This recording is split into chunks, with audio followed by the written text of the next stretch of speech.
You are listening to Radio Long Island City, recorded at our studios near Hell Gate, 9 kilometers north of the Harbor Hill Moraine. And now, the Observatory. The Observatory, Monday the 4th of May, 2026. It is 45 days after the spring equinox. It is 48 days before the summer solstice. In today's episode, pigeons, Pope Alexander VI, Washington Square Arch, a failed peace treaty, Jane Jacobs, and Keith Haring. The sun rises today at 5:50 a.m. Solar noon takes place today at 12:53 p.m. The sun sets today at 7:55 p.m. Civil twilight ends at 8:25 p.m. and nautical twilight ends at 9:02 p.m. The length of daytime today is 2 minutes 15 seconds longer than yesterday. The moon is in its waning gibbous phase and is 92% full at midday. The moon reaches its monthly apogee at 6:30 p.m. The moon sets today at 7:08 a.m. and then it rises again at 11:18 p.m. These are the predicted tides today for Horns Hook. In the middle of the night, high tide, 12:19 a.m., 1 meter 65. In the morning, low tide, 6:36 a.m., 9 centimeters. In the afternoon, high tide, 12:54 p.m., 1 meter 40. In the evening, low tide, 6:44 p.m., 27 centimeters. This is the Monday Reservoir Report for New York City. The Delaware Watershed, Cannonsville, 101% full. Papacton, 99%. Neversink, 100%. Rondout, 96%. The Catskill Watershed, Schoharie, 102%. Ashokan, 99%. The Croton System, 101% full. In our shared realm of plants and animals, on the sidewalk, very early of a Sunday morning, 2 pigeons walk together, a male and a female. They seem to be a couple, and there are no other pigeons around. They walk contentedly side by side, ambling, not hurrying, sometimes touching each other, sometimes gently brushing against one another as they stroll.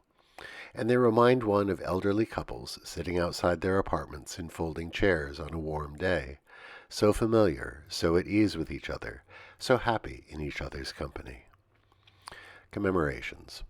A solemn anniversary. On this day in 1493, Pope Alexander VI issued the papal bull Inter Caetera.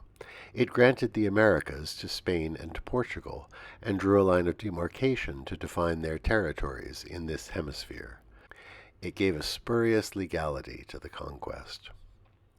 On this day in 1895, the arch in Washington Square was completed. It was built to celebrate the centennial of Washington's first inauguration here in New York City. Designed by Stanford White, the stone arch replaced an earlier, temporary version built of wood and plaster. A tragic anniversary. On this day in 1994, the Israeli Prime Minister Yitzhak Rabin and PLO Chairman Yasser Arafat met in Cairo to sign the Gaza-Jericho Agreement. Growing out of the 1993 Oslo Accords, it was meant to be the first step in establishing Palestinian self-governance in its territories. That dream of peaceful coexistence has died. Today we remember Jane Jacobs, born this day in 1916. Her 1961 book, The Death and Life of Great American Cities, is one of the most influential books of urban planning. Her great insight was that the traditional form of the urban street, with its dense mix of housing and shops, helps knit communities together. With people coming and going throughout the day, and local stores where people meet and mingle, there are what she calls eyes on the street, and people enjoy a sense of belonging. Remember Jane Jacobs today. Today we will also remember Keith Haring, born this day in 1958. His deeply stylized paintings and graphics have a comic book simplicity, but with a seriousness of purpose. Radiant babies, barking dogs, and UFOs cavort, and he never shied away from explicitly sexual themes. Do any of our listeners recall his early chalk drawings in the subway? He made them on the black paper that used to be posted over advertisements underground, an unexpected delight when passing through the stations. and his store, the Pop Shop, made his work available to a huge audience.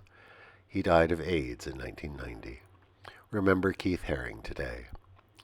Finally, on this May 4th, Star Wars Day, may the 4th be with you.